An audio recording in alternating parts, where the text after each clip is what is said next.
Hello student, welcome back to my YouTube channel. आज हम लोग HM publication intermediate class biology का 2022 का सेट सॉल्व करेंगे। तो यहाँ पर सेट हमारा जो है वो फर्स्ट जीओ कोड का पेपर है। तो यहाँ पर हम इसको ये जो पेपर है उसको 8 पार्ट में सॉल्व किए हैं। अब हमारा आज का नवा पार्ट जो है उसमें नेक्स्ट क्वेश्चन मिलेगा। तो हमारा यहाँ पर क्वेश्चन बच्चों है 8 नंबर का अथवा क्वेश्चन जो 5 नंबर में पूछा गया, describe the role of microbes in industrial product synthesis. तो यहाँ पर आप देखेंगे कि माइक्रोब्स का क्या रोल है इंडस्ट्रियल इसमें प्रोडक्ट सिंथेसिस में। तो यहाँ पर आप देखिए बताया गया माइक्रोब्स इन इंडस्ट्रियल प्रोडक्ट। तो आप जानते हैं variety of microbes used in synthesis of, ठीक, ए नंबर ऑफ प्रोडक्ट। ठीक, बहुत ढेर सारे माइक्रो ऑर्गेनिज्म होते हैं, वो क्या करते हैं, तमाम इंडस्ट्रियल प्रोडक्ट को सिंथेसिस करने में मदद करते हैं जो ह्यूमन बींग्स के काम आ सकते हैं।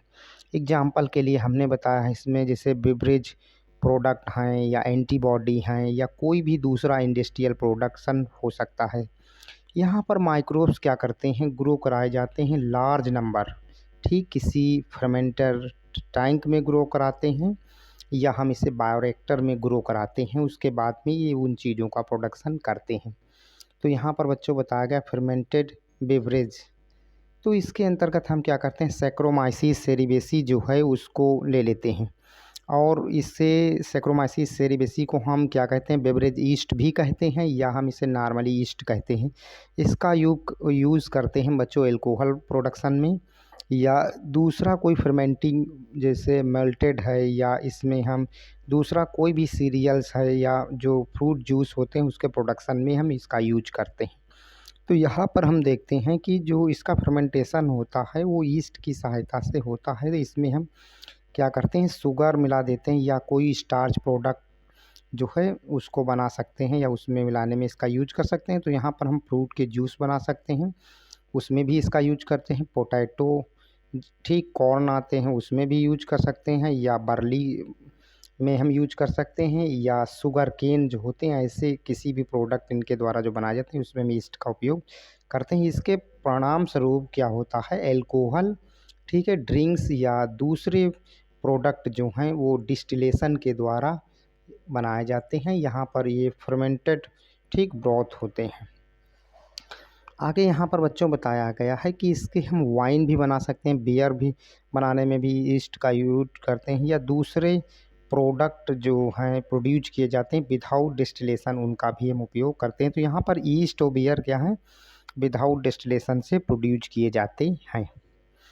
अगली हेडिंग है बच्चों एंटीबायोटिक्स प्रोडक्शन में। तो आप जानते हैं माइक्रोब्स जो हैं उनका उपयोग हम एंटीबायोटिक प्रोडक्शन में भी करते हैं। यहाँ पर आप जानते हैं कि इनको बड़ी मात्रा में ग्रोथ कराया जाता है और जब ग्रो होते हैं तो ये माइक्रोब्स क्या करते हैं, एंटीबायोटिक प्रोडक्शन में मदद करते हैं। जैसे पेनिसिलिन नामक एंटीबायोटिक जो है इसकी खोज अलेक्जेंडर फ्लेमिंग नामक वैज्ञानिक ने 1928 में की थी या कहीं कहीं 1929 लिखा मिलता है, तब उसकी खोज की थी।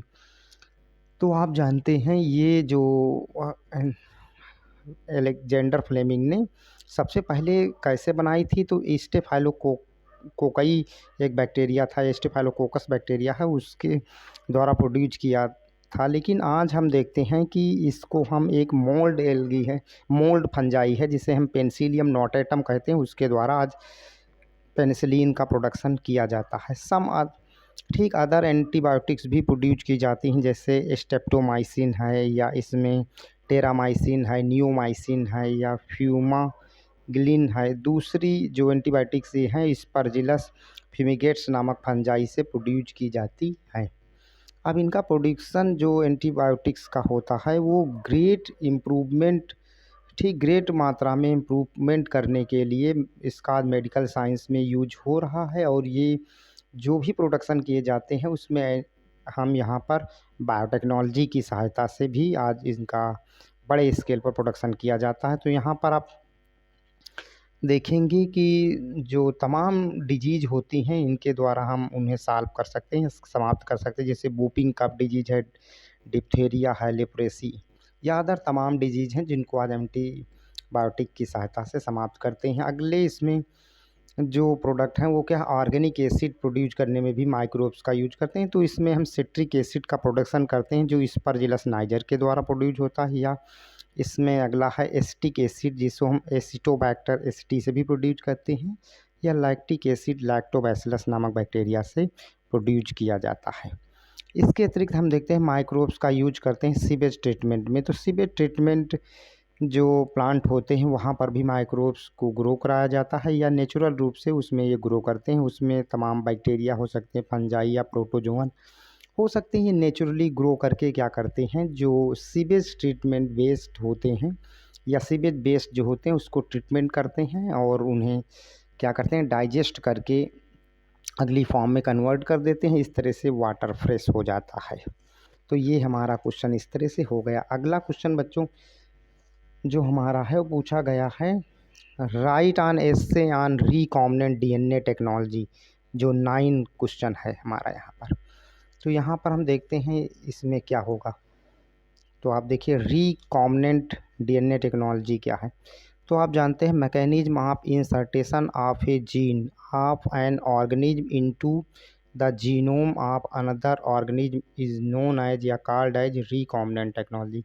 तो इस टेक्नोलॉजी में हम क्या करते हैं, किसी एक जीव के जीन को ले लेते हैं, फिर उसको हम किसी दूसरे जीवधारी के डीएनए में या जीनोम में उसे इंटर करते हैं, और इंटर करके जो डीएनए बनाया जाता है इस डीएनए को हम रिकॉम्बिनेंट डीएनए कहते हैं। और इस टेक्नोलॉजी को हम क्या कहते हैं, रिकॉम्बिनेंट डीएनए टेक्नोलॉजी कहते हैं।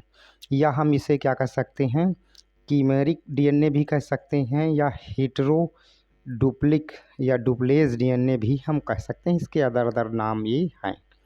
यहाँ पर टूल्स क्या यूज किए जाते हैं रिकॉम्बिनेंट टेक्नोलॉजी में। तो बहुत सारे टूल्स या टेक्निक्स यूज की जाती हैं। उसमें पहला है हमारा टूल्स एंजाइम्स। तो आप जानते हैं एंजाइम को हम क्या करते हैं, इन्वॉल्व करते हैं जेनेटिक इंजीनियरिंग में।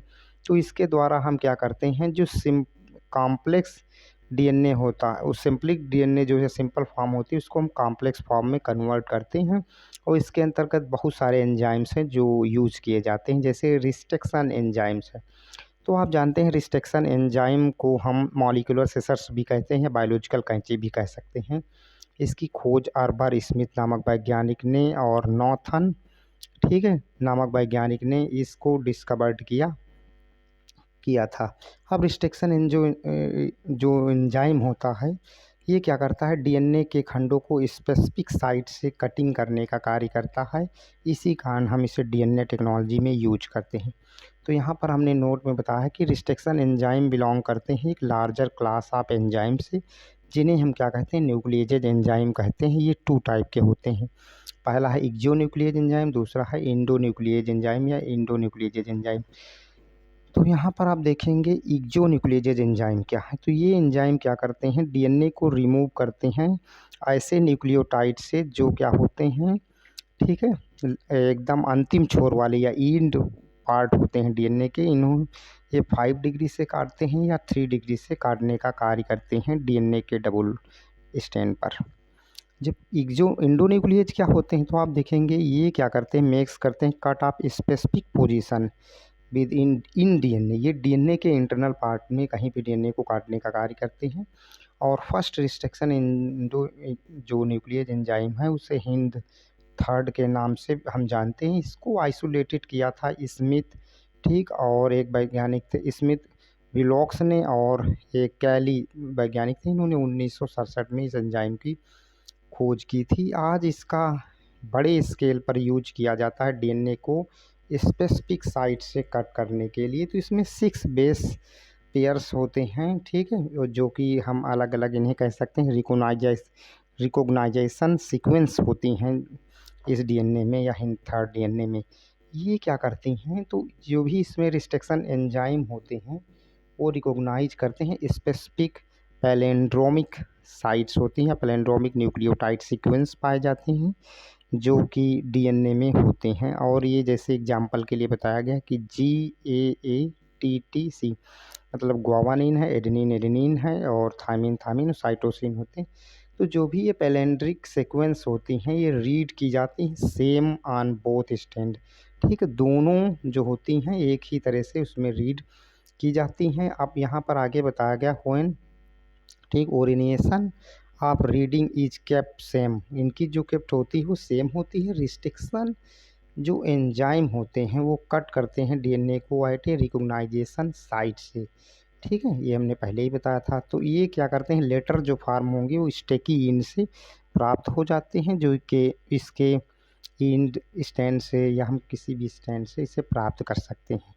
अगला एंजाइम है बच्चों डीएनए लाइगेज। तो डीएनए लाइगेज को आप जानते हैं, इसे हम मॉलिक्यूलर ग्लू कहते हैं या बायोलॉजिकल गम कह सकते हैं। ये क्या करता है, जो भी रिस्ट्रिक्शन इंडोन्यूक्लियेज एंजाइम ने डीएनए को ब्रेक किया था या काटा था, उसके कटे हुए पार्ट को ये क्या करता है, ज्वाइनिंग करने का कार्य करता है या ज्वाइन करने का कार्य करता है।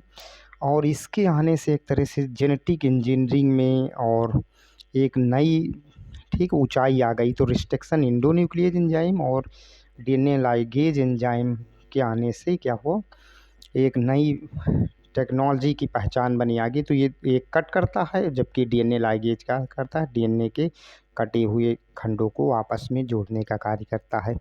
अगला एंजाइम है बच्चों एल्केलाइन, ठीक, फास्फेटेज। तो ये एंजाइम क्या करता है, जो रिमूव फास्फेट ग्रुप होते हैं वो 5 डिग्री इंड से आप डीएनए के जो मॉलिक्यूलर होते हैं उनको ये लिविंग करता है। कैसे, फ्री 5 इंड से।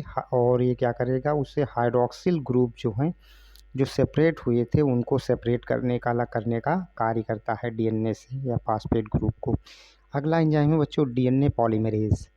तो ये एंजाइम आप जानते हैं, एंजाइम को हेल्प करता है किसमें, इन वाइट्रो सिंथेसिस करने में, एक कॉम्प्लीमेंट्री स्टैंड की तरह काम करता है या सी डीएनए स्टैंड की तरह से यहाँ पर डीएनए में काम करता है। और जो डीएनए टेम्पलेट होते हैं तो उसमें कॉम्प्लीमेंट्री स्टैंड या सी डीएनए की तरह एक तरह बिहेव करता है।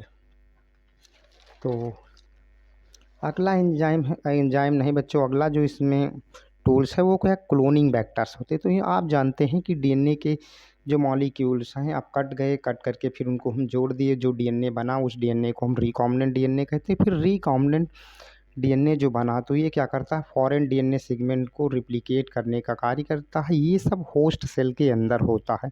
जो भी होस्ट सेल होती है उसे हम वेक्टर कहते हैं। अब इस वेक्टर में एबिलिटी होती है, क्षमता होती है रिप्लिकेट करने की, और रिप्लिकेट के द्वारा ये क्या करेगा, ठीक, नई कॉपीज़ बनाता है। तो ये बैक्टीरियल सेल में होता है या ईस्ट सेल में होता है, या हम एग्रोबैक्टीरियम ले सकते हैं, उसके अंदर भी ये हम कर सकते हैं। और वो इंडिपेंडेंटली कंट्रोल करते हैं क्रोमोसोमल डीएनए को और नई कॉपीज़ बनाते रहते हैं। तो इसमें हम प्लाज्मिड, ईस्ट और बैक्टीरियोफेज का उपयोग करते हैं। ठीक, जो हमारा ये वीडियो इसे लाइक कर लेना और चैनल को सब्सक्राइब कर लेना। मिलते हैं नेक्स्ट वीडियो में।